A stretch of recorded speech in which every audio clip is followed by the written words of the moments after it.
नमस्कार, मैं सुवर्णा। न्याय टीवी में आप सभी दर्शकों का स्वागत है। कोर्ट आउट की खबरें अब विस्तार से। इलाहाबाद हाईकोर्ट ने हाल ही में एक व्यक्ति से संबंधित एक मामले पर ध्यान दिया। उस व्यक्ति के खिलाफ उत्तर प्रदेश पुलिस ने 23 वर्षों में 49 मामले दर्ज किए। इसे देखते हुए अदालत के समक्ष पुलिस महानिदेशक उत्तर प्रदेश की उपस्थिति का निर्देश दिया गया। न्यायमूर्ति विवेक कुमार सिंह की खंडपीठ ने ये देखते हुए कि यूपी पुलिस से इसकी उम्मीद नहीं है, कहा कि अनुशासित बल के अधिकारियों से इस तरह की कठोर कार्रवाई की कल्पना नहीं की जा सकती। मामले की पृष्ठभूमि: कोर्ट गौरव उर्फ गौरा के खिलाफ एनडीपीएस एक्ट के तहत दर्ज एक मामले में जमानत याचिका पर विचार कर रहा था। 4 अक्टूबर 2021 को मामले की सुनवाई करते हुए अदालत ने उसके आपराधिक इतिहास और आपराधिक मामलों में उसके निहितार्थ के आधार के बारे में एक विस्तृत रिपोर्ट मांगी थी। इलाहाबाद हाईकोर्ट ने हाल ही में तलाक के मामले की कार्यवाही को स्थानांतरित ट्रांसफर करने की मांग करने वाले एक महिला की तरफ से दायर स्थानांतरण आवेदन को अनुमति देते हुए कहा है कि आवेदक पत्नी के परिवार में ऐसा कोई भी नहीं है जो उसके साथ कोर्ट आ सके, इसलिए ये केस को ट्रांसफर करने का एक अच्छा आधार है। न्यायमूर्ति विवेक वर्मा की खंडपीठ ने पत्नी के आवेदन को ये कहते हुए स्वीकार कर लिया कि वैवाहिक मामलों में पत्नी की सुविधा एक मामले के हस्तांतरण को सही ठहराने के लिए प्रमुख कारक है।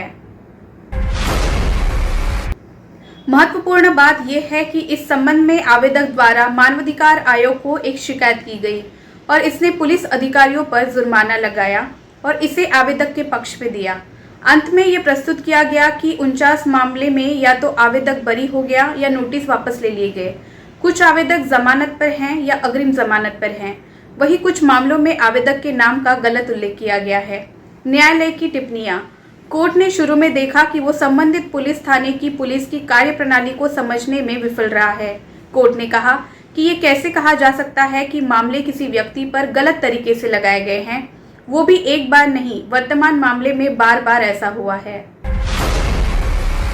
पंजाब एंड हरियाणा हाईकोर्ट ने हाल ही में मुख्य सूचना आयोग को पीएम केयर्स फंड के संबंध में याचिकाकर्ता अधिवक्ता नितिन मित्तू द्वारा मांगी गई जानकारी से इनकार करने के आदेश के खिलाफ दूसरी अपील पर निर्णय लेने में विफल रहने के लिए एक नोटिस जारी किया।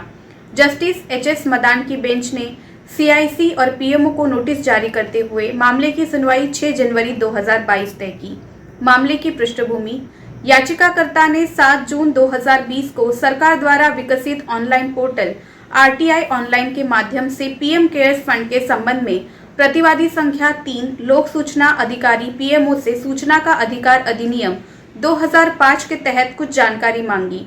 याचिकाकर्ता ने कैबिनेट प्रस्ताव से संबंधित जानकारी और सरकारी डोमेन की वेबसाइट पर पीएम केयर्स फंड के विज्ञापन से संबंधित अन्य जानकारी मांगी।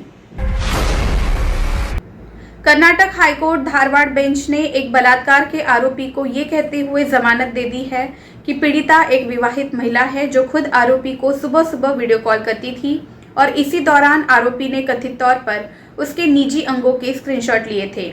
जस्टिस शिवशंकर अमरनावर ने आरोपी बसनगौड़ा और बसवराज को सशर्त जमानत देते हुए कहा कि पीड़िता याचिकाकर्ता को वीडियो कॉल करने के लिए अपने पति के मोबाइल फोन का उपयोग कर रही थी।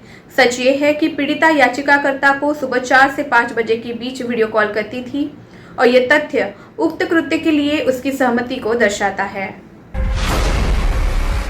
त्रिपुरा हाईकोर्ट ने याचिकाकर्ता की एक नाबालिग युवती 16 वर्षीय की बरामदगी के लिए बंदी प्रत्यक्षीकरण याचिका पर विचार करते हुए राज्य पुलिस विभाग को उसकी जल्द से जल्द बरामदगी सुनिश्चित करने का निर्देश दिया। इस नाबालिग लड़की को कथित तौर पर अपहरण कर बांग्लादेश ले जाया गया है। लड़की के पिता ने कोर्ट में हैबियस कॉर्पस पिटीशन दायर की थी। मुख्य न्यायाधीश इंद्रजीत महंती और न्यायमूर्ति एसजी चट्टोपाध्याय की खंडपीठ ने पुलिस अधिकारियों को बांग्लादेश में भारतीय उच्चायोग से संबंधित पुलिस स्टेशन के साथ आगे की कार्रवाई करने और बांग्लादेश पुलिस अधिकारियों की सहायता के लिए नाबालिग की बरामदगी के लिए आवश्यक कदम उठाने का अनुरोध करने के लिए अधिकृत किया। सुप्रीम कोर्ट के पूर्व जज जस्टिस मदन बी लोकुर ने कहा, आइडिया ऑफ इंडिया की रक्षा के लिए एक स्वतंत्र न्यायपालिका जरूरी है।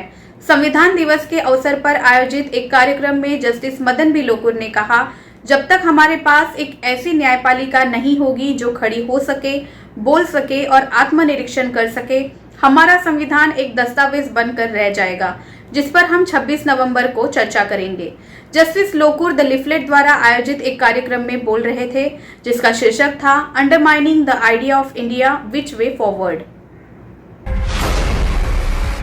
दिल्ली हाईकोर्ट के समक्ष मूल मुकदमों के निर्णय के लिए शहर के सभी जिला न्यायालयों में तैनात सिविल जजों के आर्थिक क्षेत्राधिकार को तर्कसंगत वितरण और बढ़ाने की मांग करते हुए एक याचिका दायर की गई।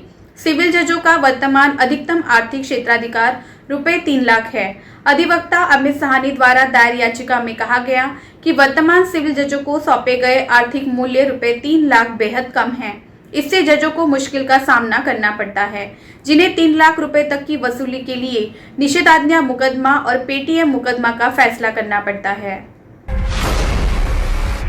भारत के मुख्य न्यायाधीश जस्टिस NV रमन्ना ने संविधान दिवस के मौके पर आयोजित कार्यक्रम में समापन समारोह में विधायिका द्वारा पारित कानूनों के प्रभाव का आकलन करने के लिए अध्ययन नहीं करने का मुद्दा उठाया।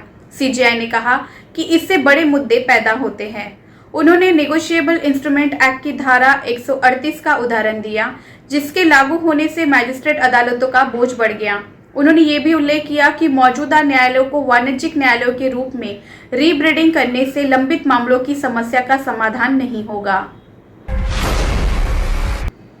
आर्यन खान ड्रग मामले में एक स्वतंत्र गवाह सोनू मस्के ने मुंबई की अदालत में दावा किया है कि नारकोटिक्स कंट्रोल ब्यूरो NCB ने उसे कोरे कागज पंचनामा पर हस्ताक्षर करने के लिए धमकाया।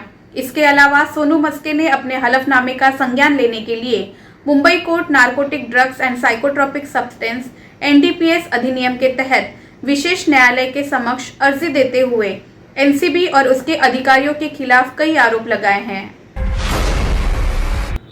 मस्के ने आरोप लगाया है कि वो इमारत लेक ल्यूसन में फैसिलिटी मैनेजर के रूप में काम करता है। उसे NCB से एक समन मिला और उसे धमकी दी कि अगर उसने एजेंसी की बात नहीं मानी तो उसे झूठे आपराधिक मामले में गिरफ्तार कर लिया जाएगा। याचिकाकर्ता ने आगे आरोप लगाया कि उसे NCB मुंबई के अधिकारी का फोन आया, जिसमें उसे आकर कुछ दस्तावेजों पर हस्ताक्षर करने के लिए कहा गया और ये भी कहा कि ऐसा करने से मना करने पर उसे गंभीर परिणाम भुगतने होंगे। फिलहाल बस इतना ही। अन्य खबरों के लिए जुड़े रहिए न्याय टीवी के साथ। नमस्कार।